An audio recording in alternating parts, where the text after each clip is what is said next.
ঘুমের মাঝেই আমাকে কয়েকজন মেয়ে মিলে অপহরণ করলো। আমার সাথে এত বড় সিন ক্রিয়েট হয়ে গেছে, অথচ আমি বেঘরে ঘুমাচ্ছি।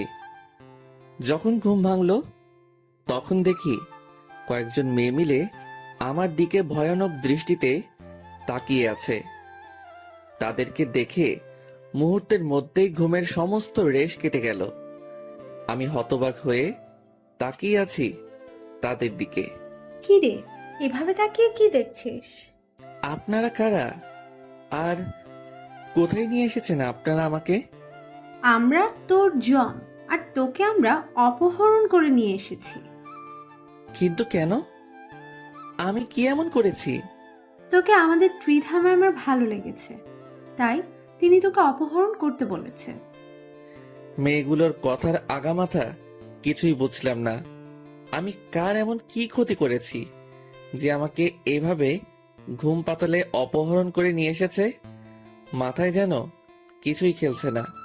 ঠিক তখনই রুমের মাঝে সুন্দরী একটা মেয়ে প্রবেশ করে। মেয়েটা রুমে প্রবেশ করতেই সবাই সোজা হয়ে দাঁড়িয়ে গেল। আই, তোরা সবাই রুম থেকে বের হ। তোদের কাজ শেষ, এবার আমার পালা। মেয়েটার কথা শুনে বুক দুপুক দুপুক করতে লাগলো। কিসের পালার কথা বলছে মেয়েটা? আর মেয়েটার এক কথায় সবাই রুম ছেড়ে বের হয়ে গেল। কোনো কিছুর হিসাবই যেন মেলাতে পারছি না আমি। ঠিক তখনই মেয়েটা বুক থেকে টান দিয়ে ওড়নাটা ফেলে দিল। এবার আরো ভয় পেয়ে গেলাম। এই এই, কি করছেন আপনি? একদম চুপ তুই। আর একটা আওয়াজও যদি গলা দিয়ে বের করেছিস তাহলে সোজা গলায় হাত দিয়ে কণ্ঠনালীতে লক বসিয়ে দিব। মেয়েটার কথা শুনে শরীরের সমস্ত রক্ত চলাচল বন্ধ হয়ে গিয়েছে মতন অবস্থা। ভিতরের প্রাণ ভোমরাটা সারা শরীরে ছুটাছুটি করছে। প্রাণ ভোমরাটা চাচ্ছে কোথাও গিয়ে লুকিয়ে পড়তে, যেখান থেকে কোনো দিনও এই মেয়ে খুঁজে বের করতে না পারে। মেয়েটা হুট করেই আমার উপরে ঝাঁপিয়ে পড়ল। আমি মেয়েটার কর্মকাণ্ড দেখে পুরাই থ হয়ে গেলাম। আই ছেলে শোন, একদম নড়াচড়া করবি না যেন। নড়াচড়া করলেই সোজা শেষ করে দিব, না হয়তো আমার কাজ শেষ হলে আমি তোকে ছেড়ে দিব। আমি চুপচাপ শুয়ে আছি, কোনো কথাই বের হচ্ছে না মুখ দিয়ে।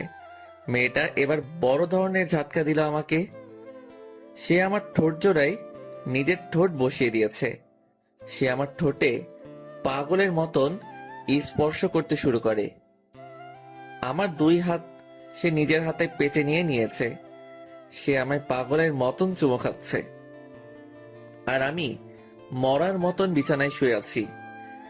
আমার জায়গায় অন্য কেউ হলে সেও মজা নিত, কিন্তু আমার কেন জানি সমস্ত কিছু বিষের মতো লাগছিল। তাই আমি চুপচাপ হয়ে আছি। কিন্তু মেয়েটা আস্তে আস্তে হায়নার রূপ ধারণ করলো। সে আমার ঠোঁটে নিজের ধারালো দাঁত দিয়ে কামড় বসিয়ে দিল। সাথে সাথে ঠোঁট কেটে ব্লাড বের হতে শুরু করেছে। কিন্তু তাও মেয়েটা তার কাজ চালিয়ে যাচ্ছে। সে আমার রক্তগুলো নিজের ঠোঁট দিয়ে চুষে নিচ্ছে। এইভাবেই অনেকটা সময় অতিবাহিত হয়ে গেছে। একটা সময় মেয়েটা নিজ ইচ্ছায় আমায় ছেড়ে দিল। আই ছেলে শোন, শহরে এসেছিস কিছুদিন হলো, শহরের হাবভাব হয়তো ভালো করে কিছুই বুঝিস না। তো শোন, কারোর সাথে ইটিস পিটিস করতে যাবি না।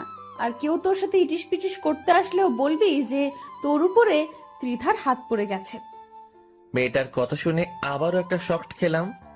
আমি শহরে নতুন এসেছি, সেই বিষয়ে মেয়েটা জানলো কি করে? আর তাছাড়া কে এই মেয়ে? তবে নাম তো জানিয়ে দিল যে ত্রিধা। তবে এই নাম ছাড়া তো মেয়েটার বিষয়ে আর বেশি কিছু জানি না। না, মেয়েটার সম্পর্কে জানা দরকার। আচ্ছা, আপনাকে একটা কথা বলার ছিল। হ্যাঁ বল। আমার উপরে কি কারণে এই অত্যাচার? আই ছেলে, তোর সাহস তো কম না, তুই আমাকে কারণ জিজ্ঞেস করিস? তুই কি জানিস আমি কে? না, জানি না, তাই তো জিজ্ঞেস করলাম। দেখ, মাথা খারাপ করিস না।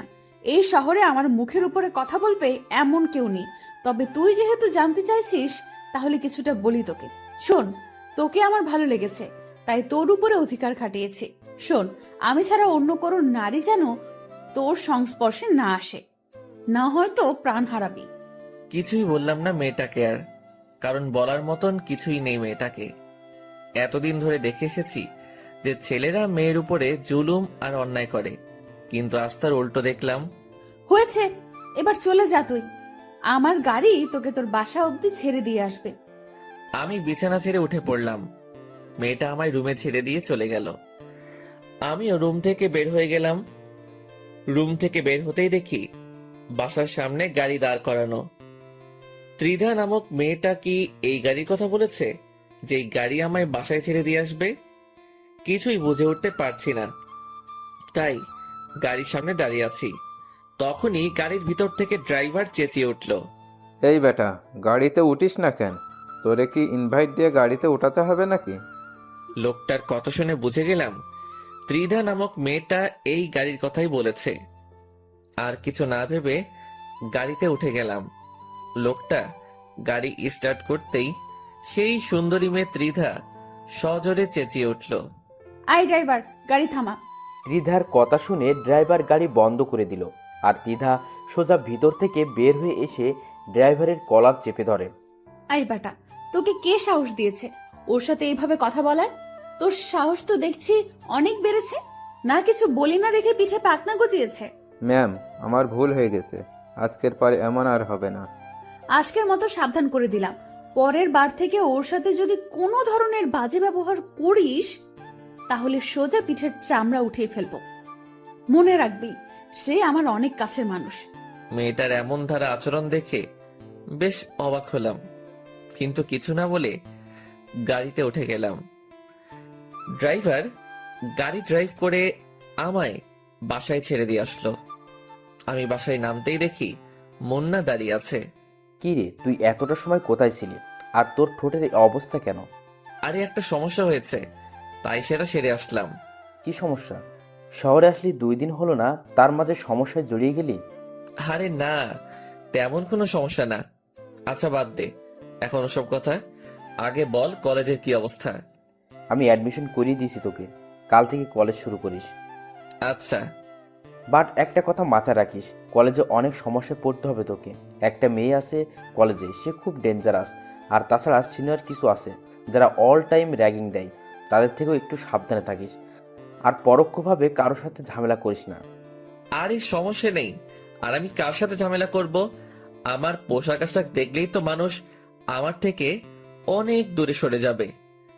আমার মতন ছোট লোকের সাথে ওসব কেউ করবে না। আকাশ, তুই নিজেকে এতটা ছোট করিস কেন? হ্যাঁ, তুই কি মানুষ না নাকি? আর তাছাড়া তোর সাথে আজ 1 বছর ধরে পরিচয় আমার। আমি জানি তুই মনের দিক দিয়ে অনেক বড়, সো নিজেকে একদম ছোট করবি না। আচ্ছা ঠিক আছে। তারপর মুন্নার সাথে অনেকটা সময় বাসায় বসে আড্ডা দিলাম। তারপর সে চলে গেল। আর সবার তো মোটামুটি আইডিয়া হয়েই গিয়েছে যে আমি এই শহরে নতুন। তাহলে আসুন পরিচয়টা দিয়ে আর একটু ক্লিয়ার করে দেই। আমার নাম আকাশ মাহমুদ, অনার্স 2য় বর্ষে পড়াশোনা করছি। পরিবার বলতে কেউ নেই আমার, তবে মানুষের কাছে এটুকু শুনেছিলাম যে আমার মা আর বড় বোন নাকি বেঁচে আছে, তবে তারা কোথায় থাকে কেউ জানে না। তাদের কোনো ঠিকানাই কারোর কাছে নেই। আমি ছোট থেকে একজনের কাছে মানুষ হয়েছি। তিনি আমার মায়ের মতোই ছিলেন, কিন্তু কিছুদিন আগে তিনি মারা গিয়েছেন। তাই সেই শহর ছেড়ে এখানে চলে এসেছি, কারণ সেই শহরটা আমার জন্য যন্ত্রণাদায়ক হয়ে উঠেছিল। আর বাকি সমস্ত কিছু গল্পের সাথে থাকলেই জানতে পারবেন। সেদিনের মতন রাতটা কাটিয়ে দিলাম। পরের দিন সকালবেলা ঘুম থেকে উঠে মুন্নার অ্যাডমিশন নিয়ে দেওয়া কলেজে চলে গেলাম। যেতে যেতে মুন্নার সাথে যোগাযোগ করে নিয়েছি। সেও আমার সাথে একত্রে কলেজে যায়, কারণ সেও আমার ক্লাসমেট। মুন্না আর আমি কলেজের গেট দিয়ে ঢুকবো, ঠিক তখনই কয়েকজন ছেলে এসে মুন্নাকে ধাক্কা দিয়ে ফেলে দেয়। এই ছেলে, তাড়াতাড়ি এখান থেকে চলে যা, কলেজে নতুন মুরগি এসেছে, তাই তাকে র্যাগিং দিব। আর তুই যাতে কোনো রিয়াক্ট না করিস, তাই আগ থেকেই পানিশমেন্ট দিয়ে দিলাম। ছেলেগুলোর কথা শুনে মুন্না সেখান থেকে চলে গেল। মুন্না যেতেই ছেলেগুলো আকাশকে ঘিরে ধরলো। কি রে ছোট লোকের বংশধর, তুই এই কলেজে চান্স পেলি কি করে রে? তোর জামা কাপড়ও তো আমাদের মতো অতটা হাই কোয়ালিটির না। আমি চুপচাপ নিচের দিকে তাকিয়ে দাঁড়িয়ে আছি। কি রে তোর কথা কানে যাচ্ছে না? হ্যাঁ, কথার জবাব দে। আকাশ কোনো কথা না বলায় ঠাস করে আকাশের গালের মধ্যে চড় বসে দেয় সেই ছেলেটা। আকাশ থাপ্পড় খেয়েও চুপ, সে গালে হাত দিয়ে দাঁড়িয়ে আছে। যাক, সম্মান দিতে জানিস তাহলে। কথা না বলায় একটা থাপ্পড় মেরেছি, কথা বললে আরও কয়েকটা খেতি। চুপচাপ থাকায় একটাই থাপ্পড় মারলাম। তবে তুই এই কলেজে আসায় আমাদের একদিকে লাভ হয়েছে, কারণ আমরা একজন পার্সোনাল কাজের ছেলে পেয়ে গেছি। তোকে যখন তখন কাজে লাগাতে পারবো। এই কি বলিস তোরা? হ্যাঁ দোস্ত, তুই ঠিক বলেছিস। এই শোন, আজ থেকে তুই আমাদের কর্মচারী। আমাদের জন্য সব সময় নাস্তা পানি আনা নেয়া তুই এই করবি। আর এখন শোন, আমার পা অনেক ব্যথা করছে, পাগুলো টিপে দে দেখি। ছেলেগুলোর কথা শুনে মেজাজটা চরম লেভেলের খারাপ হচ্ছে, কিন্তু কিছুই করার নেই। র্যাগিং করতে বাধা দিলে আরো সমস্যা করবে, তাই চুপচাপ ওদের কথা মেনে নিলাম। ছেলেটার পা টিপে দেওয়ার জন্য মন স্থির করলাম। ঠিক তখনই কয়েকটা মেয়ে এসে ছেলেগুলোকে বলল, এই যে শোনেন ভাইয়ারা, আপনারা ওকে কোনো ধরনের র্যাগিং দিবেন না, কারণ সে ত্রিধার অনেক কাছের লোক। ত্রিধার কাছের লোক হলে আমরা কি করব? মুরগি হাতে পেয়েছি, তাকে র্যাগিং না দিয়ে থামবো না? আর তাছাড়াও এই ছোট লোক ত্রিধার কাছের মানুষ হয় কি করে? আমরা এইসব বানোয়াট কথা বিশ্বাস করি না। ত্রিধা এসে যদি এই কথা বলে যে সে তার কাছের লোক, তাহলে আমরা তাকে ছেড়ে দিব। আচ্ছা, আমরা ত্রিধাকে বলছি। মেয়েগুলো গিয়ে তিধাকে বলে। একটু পর তিধা ছেলেপিলেগুলোর কাছে আসে। আই, তোদের সমস্যা কি রে? কোনো সমস্যা নেই আমাদের, আমরা নতুন মুরগি পেয়েছি তাই র্যাগিং দিচ্ছি। তোদেরকে একবার বললাম যে হয়নি, যে সে আমার কাছের লোক। মানে কি ত্রিধা, এই ছোট লোক তোমার কাছের কেউ? এই কথা যেন কোনো মতেই বিশ্বাস করতে পারছি না। তোদের বিশ্বাস হচ্ছে না তো দাঁড়া, তোদের বিশ্বাস করাচ্ছি। তিধা আকাশের কাছে এসে ওকে জড়িয়ে ধরে সবার সামনে তার ঠোঁটের মধ্যে কিস বসিয়ে দেয়। এই দৃশ্য দেখে পুরো কলেজ হাঁ করে তাকিয়ে আছে আকাশ আর তিধার দিকে। পুরো কলেজের সকলকেই তাক লাগিয়ে দিয়েছে তিধার এমন কর্মকাণ্ড। সবার চোখ জোড়া কপালে উঠে গেছে তিধার আচরণে। কিছুক্ষণ পর তিধা আকাশকে ছেড়ে দেয়। কিরে, এবার বিশ্বাস হলো তো? তিধার প্রশ্নের উত্তর দেওয়ার পরিস্থিতিতে যেন কেউ নেই, সবাই হতভম্ব হয়ে দাঁড়িয়ে আছে। কিরে, সবার মুখের বুলি কোথায় গেল? ত্রিধা, কি করে সম্ভব এমনটা? কি করে সম্ভব সেটা তো নিজের চোখেই দেখলি, তাহলে এবার ছাগলের মতো চেঁচাচ্ছিস কেন? তিধার কথা শুনে সবাই চুপচাপ হয়ে যায়, কারণ তিধার মুখের উপরে কথা বলবে এমন কারোর বুকের পাটা হয় নাই। আয় ছেলে, চল তুই আমার সাথে। তিধা আকাশের হাত ধরে টানতে টানতে একটা জায়গায় নিয়ে গিয়ে বসায়। আকাশ চুপচাপ বসে আছে। শোন, কলেজে সবাই জেনে গেছে যে তোর উপরে ত্রিধা হক জমিয়েছে। আজকের পর আর কেউ সাহস করবে না তোর সাথে বেয়াদবি করার। আর তোর গাল লাল হয়ে আছে কেন? তার মানে কি সেই ছেলেগুলো তোকে র্যাগিং দিয়েছে? আমি চুপচাপ দাঁড়িয়ে আছি, কোনো কথা না বলে। জলদি কথার আনসার না পেলে চরম রাগ উঠে আমার। প্রথমবারের মতন মাফ করে দিলাম, সো এবার বল যে সেই ছেলেগুলো কি তোকে র্যাগিং করেছে? না, র্যাগিং করেনি, কারণ র্যাগিং করার আগেই আপনার মানুষ চলে আসে। তবে থাপ্পড় মেরেছে তারা আমায়। খুব লেগেছে তাই না তোর? তুই টেনশন নিস না, ওদের কি হাল করে সেটা খালি তুই দেখতে থাক। আচ্ছা শোন, চোখটা অফ কর একটু। মেয়েটার কথা শুনে বুঝতে পারছি না যে কি করতে চাইছে সে, তবে মেয়েটার কথা মতন চোখ বন্ধ করে ফেললাম। আর সে আমার গাল দুহাত দিয়ে ধরে অনেক কয়টা চুমু এঁকে দিল গালের মধ্যে। হয়েছে, এবার যন্ত্রণা কমে যাবে তোর। আর তুই এখন সোজা ক্লাসে চলে যা, আমি কিছু সময় পরেই আসছি। ত্রিধার কথা মতন ক্লাসে চলে গেলাম। মনের মধ্যে এক ধরনের তুফান বইছে। কি চায় ত্রিধা আমার কাছে? কেন সে আমার সাথে এমন অদ্ভুত আচরণ করে? হাজারটা প্রশ্ন ঘুরপাক খাচ্ছে ভিতরে, কিন্তু এর কোনো উত্তরই যেন মনে হয় আমি পাবো না।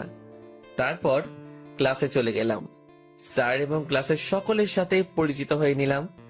সবাই আমার দিকে চোখ পাকিয়ে তাকিয়ে আছে আমার ড্রেস আপ দেখে। আমি লজ্জায় মাথা নুইয়ে রেখেছি। স্যার, ক্লাস করতে শুরু করেছে। আজ কলেজের প্রথম দিন। কেমন যেন বেখাপ্পা লাগছে সবকিছু। তবে আশা করি সেটা সময়ের সাথে সাথে চলে যাবে। মুন্না আমার পাশেই বসেছে। সে কিছুক্ষণ পর পর আমার দিকে চোখ পাকিয়ে তাকাচ্ছে, হয়তো কিছু বলতে চায়, কিন্তু স্যার ক্লাস নেওয়ায় কথা বলতে পারছে না। আমি সেই দিকে ভ্রুক্ষেপ না করে ক্লাসে মন দিলাম। কিছু সময় ক্লাস করার পর হুট করে সেই মেয়েটা আমাদের ক্লাসে আসে। সেই মেয়েটা বলতে ত্রিধা আর কি। তারপর সে এসে স্যারকে বলে, স্যার, আমার কিছু কথা বলার আছে সবার উদ্দেশ্যে। হ্যাঁ ত্রিধা বলো। সবাইকে উদ্দেশ্য করে বলতেছি, এই সেকশনে একটা নতুন ছেলে এসেছে যার নাম হলো আকাশ। সে আমার প্রিয় মানুষ। ওর সাথে ইটিস পিটিস করার চেষ্টা করবে না কেউ। আমি যদি জানতে পারি যে কেউ ওর সাথে উল্টাপাল্টা কিছু করার ট্রাই করেছে, তাহলে সোজা মেরে কোমায় পাঠিয়ে দেব। তিধার কথা শুনে একজন বলে ওঠে, যে না পোশাক আশাকর, ওকে দেখতে তো ছোট লোকের মতো মনে হয়। ওর সাথে কে ওসব করতে যাবে? মেয়েটার কথা শুনে তিধার চরম পর্যায়ে রাগ উঠে যায়। সে সোজা এসে মেয়েটার গালে ঠাস ঠাস করে কয়েকটা থাপ্পড় লাগিয়ে দেয়। আইনে, নিজেকে কি মনে করিস? হ্যাঁ, তার পোশাক আশাক তোদের মতো নামি দামি না দেখে কি সে মানুষ না? নাকি তোরা টাকার গরমে আসমানে চলাফেরা করছিস? কোনটা? তিধার ধমকে মেয়েটা চুপ হয়ে যায়। কিরে, কথা বলছিস না কেন? আমার ভুল হয়ে গেছে। এবারের মতন মাফ করে দিলাম। সবাইকে আবারও বলছি, সে যেমনই হোক না কেন, সে আমার প্রিয় বান্দা। ওর দিকে কেউ আঙুল তুললেও তার আঙুল আমি ভেঙে দিব। আর তোমরা সবাই ওর দেখাশোনা করবে, কারণ আমি এই সেকশনের স্টুডেন্ট না। তাই ওর দেখাশোনা করতে একটু সমস্যা হবে, তাই তোমাদের দায়িত্ব দিয়ে গেলাম। সবাই ওকে দেখে রাখবা। হাই ছেলে, শোন, ক্লাস শেষে আমি কলেজের গেটে অপেক্ষা করব। তুই বাসায় যাওয়ার আগে একবার আমার সাথে দেখা করে যাবি। তিধা সবার উপরে তার হুকুমত চালিয়ে চলে গেল। এদিকে ক্লাসের সবাই এবং স্যার সহ টাসকি খেয়ে আছে তিধার কথায়। কারোর মুখে কোনো সাউন্ড নাই, আর সাউন্ড করবেই কি করে? তিধার কথায় পুরো ক্যাম্পাস চলে। তিধার কাছে কলেজের সিনিয়ররাও র্যাগিং খায়। ক্লাসরুমটা পুরো নিস্তব্ধ হয়ে গেছে মুহূর্তের মধ্যে। স্যার ক্লাসের পরিবেশ ফিরিয়ে আনতে লেকচার দেওয়া শুরু করে। সবাই স্যারের লেকচার শোনায় মন দেয়। দেখতে দেখতে অনেক কয়টা স্যার এসে এসে ক্লাস শেষ করিয়ে গেল। ছুটির ঘন্টা বাজিয়ে দিয়েছে। সবাই টেবিল থেকে নিজের ব্যাগ উঠিয়ে কাঁধে নিয়ে নিল। তারপর যে যার মতন চলে যেতে শুরু করলো। আচ্ছা আকাশ, একটা কথা বলতো, দ্বিধা তোকে নিয়ে কি শুরু করেছে? আর কিসের প্রিয় মানুষ দাবি করেছে তোকে? সে তো আমি নিজেও জানি না কোথাকার প্রিয় মানুষ, কোনখানের প্রিয় মানুষ। তুই যদি নাই জানিস তাহলে ক্লাসরুমে এসে এভাবে সবাইকে শাসিয়ে গেল কেন? আরে মুন্না, সত্যি আমি কিছু জানি না। আচ্ছা, না জানলে আর কি করার, চল এবার বাড়ি চলে যাই। মুন্না, তোর কি মনে নেই যে সে আমায় ক্লাস শেষ করে দেখা করতে বলেছে? ও হ্যাঁ, যা গিয়ে দেখা করে আয়। আচ্ছা, আমি গিয়ে দেখা করে আসছি, তুই একটু দাঁড়া। মুন্নাকে দাঁড় করিয়ে রেখে ত্রিধার কাছে চলে গেলাম। কলেজের মোট দুটো গেট। একটা দিয়ে আমরা বের হব, আরেকটা দিয়ে সেই সুন্দরী ত্রিধা নামক মেয়েটা বসে আছে। ত্রিধার কাছে যেতেই বড় ধরনের একটা শক খেলাম। ত্রিধা সেই ছেলেগুলোকে মেরে সারা শরীরে মায়ের ছাপ টুকে দিয়েছে। শুধু তাই নয়, ছেলেগুলোর শরীরে কোনো কাপড়ই নেই, শুধু আন্ডারওয়্যার পরে সবাই লাইন ধরে দাঁড়িয়ে আছে। কি হলো তো তোদের শাস্তি? বলেছিলাম না ওদের অবস্থা আমি খারাপ করে দেব? সো দেখ, দিয়েছি ওদের অবস্থা খারাপ করে। তোর গালে থাপ্পড় দেওয়ার ফল ওরা পেয়েছে। মেয়েটার কথা শুনে বুকটা ধড়ফড় করছে। কি করে সম্ভব এসব? সে কলেজের সবার উপরে নিজের হুকুম মতো চালাচ্ছে। কেউ ভয়ে তার মুখের উপরে একটা কথাও বলছে না। সবকিছু যেন মাথার উপর দিয়ে যাচ্ছে আমার। কি রে, কথা বলছিস না যে? আচ্ছা থাক, কথা বলতে হবে না। তুই একটা কাজ কর, তুই গা থেকে শার্টটা খুলে ফেল। ত্রিধার কথা শুনে চমকে উঠলাম। কি সব বলছে এই মেয়ে আমাকে? আমি চুপ করে দাঁড়িয়ে আছি। কি রে, কথা কানে জানি তোর? তোকে বলেছি গা থেকে শার্টটা খুলতে। আমার অনেক লজ্জা লাগছে। প্লিজ আমাকে এভাবে শাস্তি দিয়েন না। আমি কোনো ভুল করে থাকলে আপনি আমার গায়ে হাত তুলতে পারেন। আকাশের কথা শুনে তিধা এবার সেই রকমের রেগে যায়। সে আকাশের কলার ধরে এক টান দিয়ে তার শার্ট ছিঁড়ে ফেলে। কথা বেশি বলিস যে, এটা তার ফল। ভালোই ভালোই আমার কথা শুনলে এমনটা করতে হতো না আমাকে। সো এবার দেখি, আমার কাছে আয়। আমি ঠাই সেখানে দাঁড়িয়ে আছি, লজ্জায় মাথা কাটা যাচ্ছে মতন অবস্থা। আশেপাশে যারা ছিল সবাই আমার দিকে চোখ পাকিয়ে তাকিয়ে আছে। তুই কি আমার কাছে আসবি নাকি আবার অন্য পন্থা অবলম্বন করতে হবে আমাকে? ত্রিধার এমন কথা শুনে তাড়াতাড়ি ওর কাছে চলে গেলাম। না হয় এবার কি করে বসবে কে জানে। তার কাছে যেতেই সে আমার কোমরে তার 2 হাত দিয়ে পেঁচিয়ে ধরলো। তারপর বুকের মাঝখান বরাবর পাগলের মতন চুমু খেতে শুরু করলো। যাদেরকে ত্রিধা শাস্তি দিয়েছে তারা চোখ পাকিয়ে তাকিয়ে আছে আমাদের দিকে। তখনই ত্রিধা বলে ওঠে, আই, তোরা এদিকে তাকিয়ে তাকিয়ে কি দেখছিস? হ্যাঁ, জীবনে কি আর কোনোদিন রোম্যান্স দেখিসনি মনে হয়? তাড়াতাড়ি সব কয়টা চোখ নামা, না হয় সব কয়টা চোখ তুলে নিব একদম। ত্রিধার ঝাটকি খেয়ে ছেলেগুলো নজর ফিরিয়ে দেয়। আর ত্রিধা আমার বুকে চুমু খাওয়া বাদ দিয়ে নিয়ে ব্যাগ খুলে একটা নতুন শার্ট বের করে। এই শোন, এটা তোর জন্য কিনে এনেছি একটু আগে। কাল থেকে এটা পরেই কলেজে আসবি। আর একটা প্যান্টও এনেছি, কাল থেকে ওসব পরে ক্লাস করবি। পুরনো জামা কাপড় আর পরবি না। এনে প্যান্ট, আর শার্টটা তোকে আমি পরিয়ে দিচ্ছি। তারপর ত্রিধা আমায় নিজের হাত দিয়ে শার্টটা পরিয়ে দেয়। আমার ভিতরে যেন প্রবল বেগে তুফান বইছে। মেয়েটা কেন এসব করছে? সে আমার কাছ থেকে কি চায়? এই ছেলে, এত কি ভাবছিস? হ্যাঁ, ত্রিধার কথায় হুঁশ ফিরে আসে। না না, কিছু না। কিছু না হলেই ভালো। এবার দেখি, আমার পাশে এসে বস। চুপচাপ তার পাশে গিয়ে বসলাম। তার পাশে বসতেই সে রোমান্টিক ভাবে আমার কাঁধে মাথা রেখে হেলান দিয়ে বসে। মেয়েটার আচরণ দেখে আমি যেন কোনো এক শূন্য মহাশয়ে ভাসছি, যেখানে কোনো কিছুর অস্তিত্ব নেই, যেখানে আছে শুধু এই মেয়ের আশ্চর্যজনক ভালোবাসা। আচ্ছা শোন না, ওদেরকে কি মাফ করে দিব? আমি তো জানি না, ওদের বিষয়ে আপনি না ভালো বলতে পারবেন। আই, তোকে বলতে বলেছি, সো তুই বলবি। আচ্ছা আচ্ছা, মাফ করে দিন। আই, তোরা চলে যা, তোদের মুক্তি মিলে গেছে। আমার প্রিয় তোদেরকে মাফ করে দিতে বলেছে। ত্রিধার কথা শুনে ছেলেগুলো চলে গেল। শুধু আমি আর ত্রিধা সেখানে বসে আছি। ঠিক তখনই হুট করে পেছন থেকে কেউ একজন এসে আমাকে ধাক্কা মারে। আমি সেভাবে প্রস্তুত না থাকায় ধাক্কার প্রেসারে মাটির উপরে গিয়ে ছিটকে পড়লাম। আমার সাথে সাথে ত্রিধাও পড়ে গেল। মাটি থেকে উঠে ঘাড় ঘুরে পিছনে তাকাতেই অবাক হয়ে গেলাম, কারণ যে আমায় ধাক্কা দিয়েছে সে আর কেউ না, সে হলো মুন্না। কিন্তু সে হঠাৎ আমায় এভাবে ধাক্কা দিয়ে ফেলে দিল কেন? এটার রহস্যই যেন খুঁজে পেলাম না। মুন্না, কি করলি এটা তুই? Akash, sorry sorry, I extremely sorry. বিশ্বাস কর, আমি ভেবেছিলাম যে তুই আমায় না জানিয়ে অন্য কারোর সাথে ইটিস পিটিস করছিস, কিন্তু আমি জানতাম না যে এটা আমাদের কলেজের সেই লিডার মেয়ে। আর তাছাড়া আমি মস্কারি করে ধাক্কা দিয়েছি, আমি ভাবতেও পারিনি যে তোরা এভাবে পড়ে যাবি। মুন্না, এভাবে কেউ মস্কারি করে? হ্যাঁ, কারোর যদি কোনো ক্ষতি হয়ে যেত তখন কি করতি? সত্যি আমি বুঝতে পারিনি রে। আচ্ছা থাক, হয়েছে। আমি ত্রিধার দিকে হাত বাড়িয়ে দিলাম তাকে মাটি থেকে ওঠানোর জন্য, কিন্তু সে আমার সাপোর্ট না নিয়ে মাটি থেকে উঠে দাঁড়িয়ে গেল আর মুন্নার দিকে অগ্নি দৃষ্টিতে তাকিয়ে আছে। আমার বুঝতে বাকি রইল না যে ত্রিধা এখন মুন্নাকে কাঁচা গিয়ে খেয়ে ফেলবে। ত্রিধা হুট করে দৌড়ে গিয়ে পাশে পড়ে থাকা একটা কাঠের টুকরো নিয়ে আসলো। তারপর সে তেড়ে ফুড়ে মুন্নার দিকে এগিয়ে যায়। এই জানোয়ারের বাচ্চা, তুই কোন সাহসে এসে ধাক্কা দিয়েছিস আমাদেরকে? আমার ভুল হয়ে গেছে, প্লিজ আমায় মাফ করে দিন। তোর মাফের গুষ্টি মার। বলে তিধা ধ্রম করে একটা বাড়ি বসিয়ে দেয় মুন্নার শরীরে। মুন্না বাড়ি খেয়ে সাথে সাথে দৌড়ে গিয়ে আকাশের পিছনে লুকায়। আকাশ, প্লিজ তুই আমাকে বাঁচা, আমি ভুল করে এমনটা করেছি, আর কোনোদিনও এমন কিছু করব না আমি। এই যে প্লিজ, আপনি ওকে মাফ করে দিন। সে বুঝতে পারে নাই, না বুঝে এমনটা করেছে। এই ছেলে, চুপ একদম। ওকে আজকে আমি জন্মের শিক্ষা দিয়ে ছাড়বো, আর তুই সরে যা ওর সামনে থেকে, না হয় কিন্তু তোকেও মেরে হাড়গোড় ভেঙে ফেলবো। প্লিজ আপনি শান্ত হন। এই, তোর শান্তর গুষ্টি মারি। রাখ তোর শান্ত তোর কাছে। তিধা আজকে পুরোপুরি খেপে গিয়েছে। সে দৌড়ে গিয়ে মুন্নাকে আবার মারতে শুরু করে। আকাশ যে তাকে বাধা দিচ্ছে সেটাতেও সে মানছে না।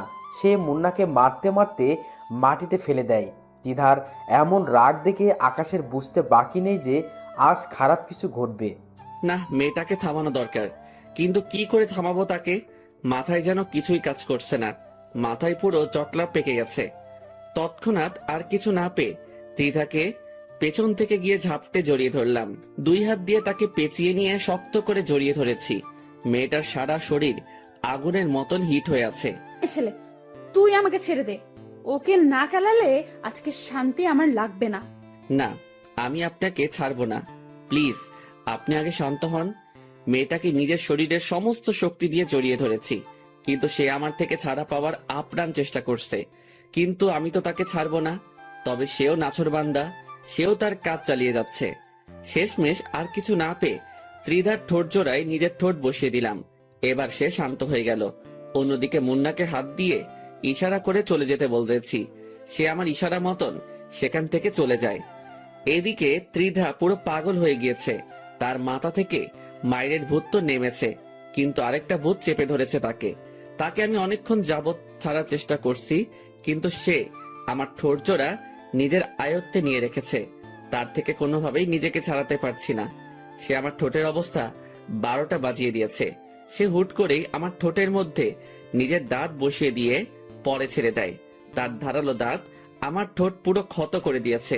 সেই ক্ষতটা থেকে চুইয়ে চুইয়ে রক্ত পড়তে শুরু করে। আমি অবাক চোখে ত্রিধার দিকে তাকিয়ে আছি। এই ছেলে, এইভাবে তাকিয়ে থেকে কোনো লাভ নেই। সবে মাত্র তোর ঠোঁটে স্পর্শ করেছি, এখনো তোর সারা শরীর বাকি আছে। ধীরে ধীরে তোর সারা শরীরেই স্পর্শ করব আমি। তোর সারা শরীর আমার, শুধু তোর শরীর না, পুরো তুইটাই আমার। আচ্ছা শোন, এখন বাসায় চলে যা তুই। আমার একটা কাজ আছে, আমি সেটা সেরে বাসায় যাব। আমি সেখান থেকে সোজা বাসায় চলে আসলাম। মনে মনে খালি একটা কথাই বাড়ি খাচ্ছে, এই মেয়েটা কি কোনো ভ্যাম্পায়ার নাকি? না, হয়তো এমনটা কেন করে সে? না দেখি এর শেষ কোথায় হয়। তারপর বাসায় এসে ফ্রেশ হয়ে নিলাম। তারপর খাবারটা শেষ করে বিছানায় গা এলিয়ে দিয়ে ফেসবুকিং করছি। হঠাৎ এই নিউজ ফিডের একটা পোস্ট সামনে এলো। অনেক কয়টা ছেলেকে নাকি একইভাবে মেরে গাছের সাথে লটকে রেখেছে রংবাজ নামক কোনো একটা গ্যাংয়ের ছেলে পেলে। এই নিউজ দেখে বুকের ভিতরে ছ্যাত করে উঠল। এই রংবাজ গ্যাং আবার কোথা থেকে উৎপত্তি হলো? এদের কি খেয়ে দিয়ে কোনো কাজ নাই নাকি? তোর মূর্খ সব কয়টা। এসব বিষয়ে আমি নাক না ঘামালেও চলবে। তারপর কিছুটা সময় ফেসবুকিং করে ঘুমিয়ে গেলাম। বিকাল বেলায় ঘুম থেকে উঠতেই মুন্না ফোন দিল। আকাশ, ধন্যবাদ রে আমাকে ওই মেয়ের হাত থেকে বাঁচানোর জন্য। তুই না থাকলে সেই মেয়ে আজ আমাকে মেরেই ফেলতো। আরে বাদ দে ওসব কথা। বন্ধু বন্ধু বিপদে না আসলে কিসের কি? হ্যাঁ সেটাই। আচ্ছা শোন, কোথায় আছিস তুই? কোথায় থাকবো আবার, বাসাতেই আছি। আচ্ছা আমি আসছি, তুই বাসায় এই থাক। আচ্ছা। তারপর ফোন রেখে দিয়ে উঠে হাত মুখ ধুয়ে নিলাম। তারপর বসে বসে মুন্নার অপেক্ষা করছি। একটু পর এই দরজায় কড়া নাড়ালো কেউ। উঠে গিয়ে দরজা খুলে দিলাম। দরজা খুলতেই দেখি ত্রিধা দরজার সামনে দাঁড়িয়ে আছে। ত্রিধাকে দেখে বিশাল রকমের একটা শক খেলাম। এই, আপনি এখানে কেন? সেই কৈফিয়ত কি তোকে দিতে হবে নাকি? না, তা না, আসলে হঠাৎ করে আসলেন তো তাই। আমার যখন ইচ্ছা হবে তখনই তোর কাছে আসবো। সো এবার ভেতরে ঢুক, আর টিভি থাকলে চালু কর। একটু পর টিভিতে একটা রোমান্টিক মুভি দিবে, দুজনে বসে বসে মুভি দেখবো। আর আমি পপকর্নও নিয়ে এসেছি, সেই মজা হবে আজকে। ত্রিধার কথা মতন ভাঙাচোরা টিভিটা চালু করে দিলাম। তারপর দুজনে বসে বসে টিভি দেখছি। ত্রিধা আমায় জড়িয়ে ধরে বুকের উপরে মাথা দিয়ে রেখেছে। ঠিক তখনই মুন্না ঘরের মধ্যে প্রবেশ করে। ত্রিধা আসায় সেই যে দরজা খুলেছি আর লাগাইনি। মুন্না আসার সময় হাতে করে নাস্তা নিয়ে এসেছিল। সে ত্রিধাকে দেখে নাস্তাগুলো সেইভাবেই ঘরের মধ্যে ফেলে রেখে এক দৌড়ে ঘর ছেড়ে পালিয়ে যায়।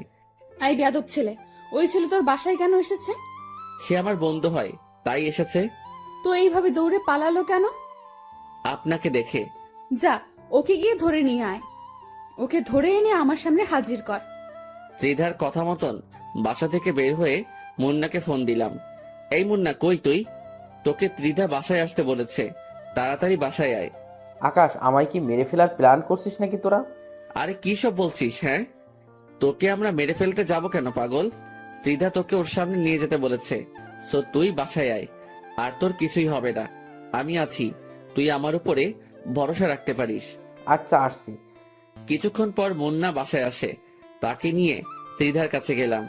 আই, এই যে শোন, তোর বেয়াদবির শাস্তি তোকে ভালোভাবে দিতে পারিনি, সো এখন তুই আমাদের জন্য কফি বানা কিচেনে গিয়ে। আমি আর আকাশ বসে বসে মুভি দেখব। আমি তো কফি বানাতে পারি না। পারিস কি পারিস না সেটা তোর ব্যাপার। তোকে বলেছি কফি বানিয়ে আনতে, সো কফি বানিয়ে আন, না হয়তো তোর রক্ত কফির মগে নিয়ে পান করব। তিধার কথা শুনে মুন্না তাড়াতাড়ি কফি বানাতে চলে যায়। অন্যদিকে আকাশ গিয়ে তিধার পাশে চুপ করে বসে পড়ে। কিরে, তোর সমস্যাটা কোথায়? কই, কিসের সমস্যা? তুই এভাবে বসেছিস কেন? শুরুতে কি এভাবে বসেছিলি? না। তাহলে আগের মতো আমায় জড়িয়ে ধরে বস। ত্রিধার কথা মতন ওকে আবার জড়িয়ে ধরলাম। সেও আমায় জড়িয়ে ধরে বুকের মধ্যে মাথা রাখলো। ভিতরে কেমন যেন এক ধরনের তুফান বইছে। মনে হচ্ছে যেন নিজের প্রিয় মানুষটাকে বুকে জড়িয়ে নিয়ে রেখেছি, কিন্তু সত্যি তো এমনটা না। কারণ ত্রিধার চাওয়া পাওয়া কি সেটাই বুঝতে পারছি না। এসব নিয়ে ভাবছিলাম, তখনই মুন্না কফি বানিয়ে নিয়ে এলো। ত্রিধা মুন্নার হাত থেকে কফি নিয়ে এক চুমুক দিতেই তার চেহারার রং পরিবর্তন হয়ে যায়। সে কফির মগ আর কফি সহ ফিক্কা দিয়ে ফেলে দেয়। তোদের দিয়ে আসলেই কোনো কাজ হবে না। তুই আসলেই একটা গাধা। তোর মতন গাধা দুনিয়ার জন্য একটা বোঝা। মুন্না মাথা নুইয়ে রেখেছে। ভিতরে ভিতরে সে ভয়ে মরে যাচ্ছে। আচ্ছা শোন, তুই গাধা হোস আর যাই হোস না কেন, আকাশের দেখাশোনা আজ থেকে তুই করবি। ওর চলাফেরায় যেন কোনো ধরনের সমস্যা না হয়। তার সমস্ত প্রয়োজন তুই পূরণ করবি। তার জন্য যত টাকার প্রয়োজন হয় আমাকে জানাবি তুই। তিধার কথা শুনে আকাশ আর মুন্না দুজনেই তাজ্জব হয়ে যায়। কি বলেছি মাথায় ঢুকেছে তোর? জি। হয়েছে, এবার আমি চললাম। আর আকাশ, তুই কালকে তাড়াতাড়ি কলেজে চলে আসবি। আমি অপেক্ষা করব কলেজে। আচ্ছা। তারপর ত্রিধা চলে গেল। মুভি শেষ না করেই ত্রিধা যাওয়ার পর অনেকটা সময় মুন্না আর আমি আড্ডা দিলাম বলতে ত্রিধার বিষয় নিয়েই কথা বলেছি। তারপর রাতে মুন্নাও চলে যায়। পরের দিন সকালবেলায় উঠে ফ্রেশ হয়ে কলেজে চলে গেলাম। রিক্সা করে কলেজে যাচ্ছি। প্রায় পৌঁছে গিয়েছে কলেজে। হঠাৎই দেখি কালকে সেই ছেলেগুলো পথ আটকে দাঁড়িয়ে আছে, যাদেরকে তৃষা মেরেছিল। সেই ছেলেগুলো প্লাস আরো অনেক ছেলে পেলে আছে তাদের সাথে, সবার হাতে লাঠি সোটা। তাদেরকে দেখে আমি রিক্সা থেকে নেমে গেলাম। মামুর বেটা, আজ তোকে পেয়েছি। তোর জন্য গতকাল ত্রিধার কাছে মার খেয়েছি আমরা, সো আজ তার প্রতিশোধ নিব। আজ তোকে জমের দ্বারে পাঠাবো। দাঁড়া তুই, দেখি আজ তোকে কে বাঁচায় আমাদের হাত থেকে। আমি চুপচাপ দাঁড়িয়ে আছি, আর সামনে প্রায় 20 থেকে 25 জন ছেলে পেলে দাঁড়িয়ে দাঁড়িয়ে ভাবছি কি করব। এখান থেকে কি দৌড়ে পালিয়ে যাব, নাকি তাদেরকে প্রতিঘাত করব। ঠিক তখনই তাদের থেকে একটা ছেলে বলে ওঠে, এই মার শালাকে। আমি তখনও ডিসিশন নিতে পারিনি যে কি করব, কিন্তু তারা সকলেই আমাকে মারার জন্য আমার দিকে তেড়ে ফুড়ে আসছে। আর আমি হাবলার মতন তখনও দাঁড়িয়ে আছি। কিন্তু হঠাৎ করে ছেলেপেলেগুলো আমার দিকে এগিয়ে না এসে উল্টো রাস্তা ধরে দৌড়াতে শুরু করলো। কিরে, কি হয়েছে ওদের? কিছুই তো বুঝে আসছে না, কাকে দেখে তারা এমন উল্টো দৌড়াচ্ছে। আমি কৌতূহল করে পিছনে ফিরতেই দেখি ত্রিধা প্রায় শতাধিক ছেলেপেলে নিয়ে আমার পিছনে দাঁড়িয়ে আছে। এই ভয়াবহ দৃশ্য দেখে কলিজার পানি যেন মুহূর্তের মধ্যেই শুকিয়ে গেছে আমার। অন্যদিকে যারা আমায় মারতে এসেছিল তারা দড়ি ছেঁড়া গরুর মতন ছুটাছুটি করছে। কে কোন দিক দিয়ে পালাবে দিশকুল পাচ্ছে না। তখনই ত্রিধা চেঁচিয়ে উঠল, এই, তোরা সব কয়টাকে ধরে এনে আমার সামনে হাজির কর। তিধার কথা মতন তার ছেলেপিলেগুলো তাদের পিছনে ছুটে যায় যারা পালাতে ধরেছে। আর তিধা এসে আকাশের সামনে দাঁড়ায়। এই ছেলে, তুই ঠিক আছিস তো? হ্যাঁ, আমি ঠিক আছি। ভাগ্যিস, আর একটু দেরি করলে অনেক বড় সমস্যা হয়ে যেত। আল্লাহ বড় বাঁচিয়েছে তোকে, যে আমি সময় মতো চলে এসেছি। কিন্তু ওদেরকে আমার হাত থেকে কেউ বাঁচাতে পারবে না। আমার ছেলে পেলে ওদেরকে ধরে আনতে গেছে। ওদের পিঠের চামড়া আমি আজকে তুলে ফেলবো। তিধা আকাশের সামনে দাঁড়িয়ে আছে। তিধার ছেলেপিলেরা একটু পর ফিরে আসে। আপু, ওদের একটাকে ধরতে পেরেছি, বাকি সব কয়টা পালিয়ে গেছে। আচ্ছা, সমস্যা নেই। যাকে ধরে এনেছিস আগে তার হিসেব নিকেশ করি। ওর সাথে এমন হিসেব নিকেশ করব যে বাকি সব কয়টা ওর অবস্থা দেখে শুধরে যাবে। আমি চুপচাপ ত্রিধার সাথে দাঁড়িয়ে আছি, আর ত্রিধার আগে ফসফস করছে। তার উপরে যেন কোনো ভয়ঙ্কর পিশাচিনি ভর করেছে। সে তার দলের ছেলে একটা থেকে হকি নেয়। তারপর যাকে ধরে এনেছে তাকে গণহারে মারতে শুরু করে। মারতে মারতে সারা শরীর ফাটিয়ে ফেলেছে তার। তারপর সে ছেলেটাকে ছেড়ে দিয়ে তার লোকদের বলে, এই তোরা বেটাকে একদম চিরতরে পঙ্গু করে দেন। আমি আমার খায়েশ মিটিয়ে নিয়েছি। আচ্ছা আপু, আমরা দেখছি। ওকে। আই আকাশ, চল তুই আমার সাথে। ত্রিধা আমাকে তার সাথে করে নিয়ে আসলো। তারপর সেখান থেকে নিয়ে এসে সোজা কলেজে চলে গেল। শোন, সোজা ক্লাসে যাবি, একদম কারোর সাথে কোনো রকমের মাখামাখি করবি না। আর কোনো সমস্যা হলে আমাকে ডাক দিবি, মনে থাকবে কথা? আচ্ছা। তারপর ক্লাসে চলে আসলাম, কিন্তু মনের ভিতরে বিশাল রকমের খুশি লাগছে যে কেউ আমার জন্য নিজের সমস্তটা বাজি রাখতে পারে, কেউ আমাকে মৃত্যুর মুখ থেকে ছিনিয়ে আনতে পারে। ত্রিধা নামক মেয়েটাকে মনে ধরে গেছে। আচ্ছা, মেয়েটা কি আমাকে ভালোবাসে? না হলে এমন করে কেন? ভিতরে ভিতরে হাজারটা প্রশ্ন ঘুরপাক খাচ্ছে। তবে আমার দিক থেকে আমি ঢুলে পড়েছি, সেটা আমি শিওর। না, এই মেয়েটাকে আমার চাই। ওর মতন মেয়ে কারো লাইফে থাকলে মৃত্যুও সেই ব্যক্তির কাছে আসতে ভয় পাবে। মনে মনে কিছু একটা ভেবে নিলাম। তারপর ক্লাসে মন দিলাম। স্যার লেকচার দিচ্ছে, কিন্তু আমার মন অন্যদিকে। দেখতে দেখতে ক্লাস শেষ হয়ে গেল। আজ মন না ক্লাসে আসেনি। আমি চুপচাপ ক্লাস শেষ করে বের হয়ে গেলাম। ক্লাস থেকে বের হতেই দেখি ত্রিধা অনেক কয়জন মেয়ের সাথে গেটের সামনে বসে আছে। সে আমাকে দেখতে পেয়েই ডাক দিল। আয় আকাশ, এদিকে আয়। আমি সোজা চলে গেলাম তার কাছে, গিয়ে তার পাশে চুপচাপ বসে পড়লাম। সে আমায় ব্যাগ থেকে পানির বোতল বের করে দিল। নে এটা খা, অনেক সময় তো ক্লাস করে এসেছিস। আমি ভদ্র ছেলের মতন পানির বোতলটা হাতে নিয়ে গটগট করে সবটা খেয়ে ফেললাম। ত্রিধার সাথে মেয়েগুলো আমার দিকে তাকিয়ে আছে। আয় ছেলে, তুই এতগুলো পানি খেলি কোন কারণে? নাস্তাগুলো খাবি কি করে এখন? আমি চুপচাপ মেয়েটার দিকে তাকিয়ে আছি। এইভাবে তাকিয়ে লাভ নেই। পানি খেয়েছিস তো খেয়েছিস, নাস্তা শেষ করার আগে যদি উঠেছিস তাহলে সোজা খবর করে দেব। নে খা, হা কর এবার। আমি তাজ্জব হয়ে গেলাম মেয়েটার কথায়। হা করে তাকিয়ে আছি মেয়েটার দিকে। সত্যি, মেয়েটাকে যত দেখছি ততই অবাক হচ্ছি। কি রে, কথা কানে যায়নি তোর? কি বলেছি আমি? আমি তাড়াতাড়ি হা করলাম। সে ব্যাগ থেকে নাস্তা বের করে নিজের হাতে খাওয়াতে শুরু করলো। এদিকে আমার ভিতরে ভালোবাসার জোয়ার বয়ে চলেছে। ইস, মেয়েটা কি রকম কেয়ার করে আমার। সে নিজের হাতেই সবটুকু খাবার আমাকে খাইয়েছে। আমাকে খাওয়া দাওয়া শেষ করিয়ে নিজের ওড়না দিয়ে মুখ মুছে দেয়। সেটা দেখে তার সাথের একজন মেয়ে বলে ওঠে, ত্রিধা, তুই কি পাগল হয়ে গেছিস? সে কখন থেকে দেখছি তুই এই ছোট লোকটার খাতির যত্ন করছিস। তোদের মাঝে কি কিছু চলছে নাকি? আমাকে বলতো। সাদিয়া, মুখ সামলে কথা বল। ওকে নিয়ে একটা বাজে কথাও না। আর তার সাথে আমার কিছু চলছে কি চলছে না তা দিয়ে তোদের কাজ কি? বাপরে, তুই তো দেখি অনেক পরিবর্তন হয়ে গেছিস ত্রিধা। এই ছেলে কি এমন জাদু করেছে তোকে? তুই আমাদের সাথে এভাবে কথা বলছিস? সাদিয়া, আবারও বলছি, মুখ সামলে। আর তোরা এখন যা এখান থেকে, ওর সাথে আমার কিছু কাজ আছে। ওকে, ঠিক আছে, চলে যাচ্ছি। কিন্তু মনে রাখিস, এই ছেলে তোর মান ইজ্জত ডুবাবে। সেটা সে সময় দেখা যাবে, এখন তোরা যা তো। আমি ত্রিধার ব্যবহার দেখে হা করে তাকিয়ে আছি তার দিকে। যেই মেয়ের এত পাওয়ার, সেই মেয়ে আমার মতন একটা ছেঁচড়ার পিছনে ঘুরছে। শুধু তাই নয়, সেই মেয়ে আমার জন্য তার ফ্রেন্ডদেরও পিছু দিতে দুবার ভাবেনি। তার মানে কি মেয়েটা সত্যি আমাকে ভালোবাসে, না এটার পিছনে কোনো ধরনের চক্র চলছে? কে জানে। না, এটা যাচাই বাছাই আমাকে করতেই হবে। আই ছেলে, কোথায় হারিয়ে গেলি তুই? না, কোথায় হারাবো? দেখি, আর একটু কাছে এসে বস, আমি একটু নেশা করব। মেয়েটার কথার আগামাথা কিছু বুঝলাম না, তবে আমি তার সামনে গিয়ে বসেছি। সে হুট করেই ঠোঁট জোড়ায় স্পর্শ করে বসে। মেয়েটার এমন ধারা কাজ দেখে বুঝতে বাকি রইল না যে সে এটাকেই নেশা বলেছে। মেয়েটা চুমু খেয়ে চলেছে, কিন্তু আজ আমিও চুপ নেই। আমিও আজ তার সাথে সাড়া দিচ্ছি। এতদিন সে আমায় প্রেসার দিয়ে আমার ঠোঁটে স্পর্শ করেছে, কিন্তু আমি কোনো সাড়া দেইনি।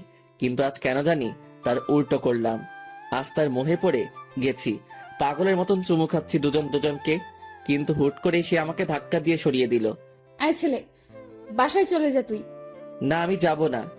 যাবি না মানে? আমি আপনাকে জড়িয়ে ধরবো। কি পাগল হয়ে গেছিস মনে হয়? না, আমার মতন মাথায় সিট তোরও নড়ে গেছে। সে যাই হবে হোক, আমি জড়িয়ে ধরবো। কথা যেটা বলেছিস সেটাই। সোজা এখন বাসায় চলে যাবি তুই। আচ্ছা আচ্ছা, ঠিক আছে, যাচ্ছি আমি। তারপর চলে আসতে ধরলাম সেখান থেকে, কিন্তু মেয়েটা আমায় পিছন থেকে ডাক দিল। আয় আকাশ, শোন। দৌড়ে চলে গেলাম তার কাছে। নে, জড়িয়ে ধর একটু। তারপর সোজা বাসায় চলে যাবি। ত্রিধার কথা শুনে খুশিতে নাগিন ড্যান্স দিতে ইচ্ছা করছে। তাড়াতাড়ি ত্রিধাকে জড়িয়ে ধরলাম। কিছুক্ষণ জড়িয়ে ধরে সেখান থেকে চলে আসলাম। ত্রিধার কথা মতন সোজা বাসায় এসেছি। বাসায় এসে সেভাবে শুয়ে পড়লাম। শরীর অনেক ক্লান্ত লাগছে আজকে, আর তাছাড়া খেয়েই তো এসেছি। সেভাবেই ঘুমিয়ে পড়লাম। এক ঘুমে মাগরিবের সময় উঠেছি। ঘুম থেকে উঠে হালকা পাতলা ফ্রেশ হয়ে নিলাম। তারপর পড়তে বসলাম, কিন্তু পড়ায় মন বসছে না। ভিতরে খালি একটাই জিনিস সেট হয়ে আছে, সেটা হলো ত্রিধা। ওকে ঘিরেই মনের সব বাসনা এখন আমার। না, যেমনটা ভেবেছি তেমনটাই করব। হালকা পাতলা প্ল্যান মোতাবেক কাজ করলাম। দেখি কপালে কি আছে। তারপর পড়া বই খাতা উঠিয়ে রেখে সেখানে ঘুমিয়ে পড়লাম। পরের দিন সকালবেলায় ঘুম থেকে উঠে কলেজে চলে গেলাম। গিয়ে দেখি মুন্না গেটের সামনে দাঁড়িয়ে আছে, কিন্তু ত্রিধাকে কোথাও দেখলাম না। হয়তো এখনো আসেনি। মুন্নাকে বললাম, মুন্না, তোর সাথে তো ত্রিধা মোটামুটি ফ্রি হয়েছে, তুই এই কাগজটা ত্রিধাকে দিবি। সে আসলে আমি ক্লাসে চলে গেলাম, কারণ আমার লজ্জা করছে কাগজটা দিতে। না হয় আমি দিতাম। কি আছে এতে আকাশ? হারে, তেমন কিছু না, তুই খালি এটা ওর হাতে দিলেই হবে। দেখিস উল্টোপাল্টা কিছু হলে কিন্তু পরে আমাকে কেলাবে। আরে না, কিছুই হবে না, সে একটু পরেই আসবে। তুই এটা দিয়ে সোজা ক্লাসে চলে আসবি, আমি ক্লাসেই আছি। মুন্নার হাতে কাগজটা দিয়ে ক্লাসে চলে গেলাম। অনেকটা সময় ধরে ক্লাসের ভিতরে অপেক্ষা করছি, কিন্তু মুন্না আসছে না। ঠিক তখনই অনেক কয়টা ছেলে ক্লাসের ভিতরে ঢুকে পড়ে। তারপর তারা আমার কাছে এসে আমার কলার ধরে টানতে টানতে ক্লাসরুমের বাহিরে নিয়ে যায়। আমি কিছুই বুঝে উঠতে পারছি না যে কি হচ্ছে। তারা আমাকে ক্লাসরুম থেকে বের করে কলেজ মাঠে নিয়ে গিয়ে ইচ্ছে মতন মারতে শুরু করে। এই, তোমরা আমাকে মারছো কেন? তোমরা কি জানো যে ত্রিধা যদি একবার এই খবর পায় তাহলে তোমাদের কি অবস্থা হবে? আকাশের কথা শুনে ছেলেপিলেগুলো হাসতে শুরু করে। হাসালি ভাই তুই? ত্রিধা আপু তোকে মারতে পাঠিয়েছে, বলেছে তোকে মেরে তোর হাত পা ভেঙে ফেলতে। কি, ত্রিধা আমায় মারতে তোমাদের পাঠিয়েছে? হ্যাঁ, তিনি তোকে মারতে পাঠিয়েছে। আকাশ ছেলেপিলেগুলোর কথা শুনে চমকে ওঠে। ঠিক সেই সময় তিদা সেখানে আসে। কি রে কুকুরের বাচ্চা, তোর সাথে একটু ভালো ব্যবহার করেছি বলে তুই ধরে নিয়েছিস যে আমি তোকে ভালোবাসি? হ্যাঁ, আপনি তো আমাকে ভালোই বাসেন, না হয়তো আমার কেয়ার করতেন না। আকাশের কথা শুনে তিধা আরও ক্ষেপে যায়। সে পা থেকে জুতো খুলে আকাশের গালে ইচ্ছে মতন অনেক কয়টা বাড়ি বসিয়ে দেয়। ছ্যাচরার বাচ্চা, সেসব কোনো ভালোবাসা ছিল না। সেসব আমি একজনের সাথে বাজি ধরে করেছি। বাজি বলতে একটা গেম খেলছিলাম, সেখানে আমি ডেয়ার নেওয়ায় আমার ফ্রেন্ড আমাকে বলে যে তুই চোখ অফ কর, তারপর চোখ খোলার পর ফার্স্ট যাকেই চোখের সামনে দেখতে পাবি তাকেই পটিয়ে দেখাতে হবে। তার থেকে প্রেমের প্রপোজাল নিতে হবে। সেদিন চোখ খোলার পর তুই সামনে চলে এসেছিস, তাই তোর থেকে প্রপোজাল পাওয়ার জন্য এসব করতে হয়েছে আমাকে। না হয়তো তোর মতন 2 টাকার ছেলেকে খেয়ে ভালোবাসতে যাবে। আসলে ভুলটা আমারই ছিল যে আমি নিজের স্ট্যাটাস ভুলে গিয়ে তোর মতন ছ্যাচরার সাথে এতদিন চলেছি। না হয়তো তোর মতন ছোট লোক কোনোদিনও আমাকে এই প্রপোজ লেটার দিতে পারতো না। যদিও গেম ফিনিশ করেছি, কিন্তু তোর থেকে প্রপোজাল পেয়ে ঘৃণা লাগছে অতিরিক্ত মাত্রায় নিজের কাছে। নিজেকে ভালো করে একবারও আয়নায় দেখেছিস কখনো? নাচতে নাচতে এসেছিস আমাকে প্রপোজ করতে। কোথায় তুই আর কোথায় আমি? আমি হলাম শহরের নাম করা রংবাজ গ্যাংয়ের লিডার, যার পেছনে হাজার হাজার ছেলে ঘুরে। তাছাড়া আমার বাবাও শহরের নামি দামি লোক। আর তুই সেই মেয়েকে প্রপোজ করতে চলে এসেছিস জানোয়ার। মার তোরা বেটাকে, মেরে একদম সারা শরীর ফাটিয়ে ফেলবি ওর। ত্রিধার কথা শুনে কলিজার পানি পুরো শুকিয়ে গেছে। নিজের কাছে নিজেকে এতটা অসহায় লাগছে যা বলে বোঝাতে পারবো না। কিন্তু সে কাজটা ভালো করলো না, আর সে আমায় গ্যাংয়ের পাওয়ার দেখাচ্ছে যে সে রংবাজ গ্যাংয়ের লিডার। অথচ আমি যদি একবার নিজের ফুল ফর্মে চলে আসি তাহলে সে নিজেই কবর খুঁড়ে নিজেকে নিজেই দাফন করে দিবে। ছেলেপেলেগুলো আমার বেধড়ক মারতে শুরু করে, আর আমি অসহায়ের মতন মায়ের খেয়ে চলেছি। মুন্না পাশেই দাঁড়িয়ে আছে। সে আমায় বাঁচানোর জন্য যে এগিয়ে আসবে সেই সাহস সে করতে পারছে না। তারা আমায় মারতে মারতে সারা শরীর ফাটিয়ে ফেলে, তাও তাদের খায়েশ মিটেনি। আমি পাগলের মতন মাটির উপরে পড়ে গেলাম। এখনই যেন জ্ঞানটা হারিয়ে ফেলবো আমি। ঠিক তখনই একটা ছেলে আমার তলপেট বরাবর সজোরে এক লাথি মারে। লাথিকে মাগো বলে চিৎকার করে উঠলাম। এত ভয়ঙ্কর রকমের যন্ত্রণা হচ্ছিল যে টিকতে না পেরে বমি করে দিলাম। তারা আমার এই ভয়াবহ অবস্থা দেখে মুক্ত করে দিল আমাকে। এই থাক আর মারিস না ছোট লোকটাকে, না হয়তো পরে সোজা উপরেই চলে যাবে, তারপর আরেক বিপদ বাঁধবে তখন। ত্রিধার কথা মতন ছেলেপিলেগুলো মার বন্ধ করে দেয়। তারপর তারা চলে যায়। তারা চলে যেতেই মুন্না দৌড়ে আসে আকাশের কাছে। এই আকাশ, ঠিক আছিস তো তুই? দেখি, উঠে দাঁড়া। মুন্না আকাশের হাত ধরে তাকে মাটি থেকে উঠায়। এই আকাশ, তোর অবস্থা তো বেশি একটা ভালো না, চল তোকে নিয়ে হসপিটালে যাই। তার কোনো প্রয়োজন নেই, তুই ক্লাসে চলে যা, আর আমি বাসায় চলে যাচ্ছি। এই আকাশ, তুই কি পাগল হয়ে গেলি? হ্যাঁ, তোর শরীরের অবস্থা একবারও দেখছিস তুই? মুন্না, আমি তোকে বলেছি তুই ক্লাসে চলে যা। না, আমি ক্লাসে যাব না। আমি এখান থেকে তোকে নিয়ে সোজা হসপিটালে যাব। এই মুন্না, তোকে আমি বলেছি হসপিটালে যেতে, তুই তারপরেও আমার মুখের উপরে কথা বলছিস কোন সাহসে? খুব জোর চেঁচিয়ে বলে। মুন্না আকাশের ভয়ঙ্কর চেহারা দেখে ভয় পেয়ে যায়। আচ্ছা আচ্ছা, আমি ক্লাসে যাচ্ছি, কিন্তু প্লিজ তুই সোজা গাড়ি নিয়ে বাসায় চলে যা। হ্যাঁ, আমি বাসায় চলে যাব, তুই এখন ক্লাসে যা। আচ্ছা, চললাম। মুন্না ক্লাসে চলে গেল, আর আমি সেখান থেকে চলে আসলাম। মাথা যেন চরকির মতন ঘুরপাক খাচ্ছে।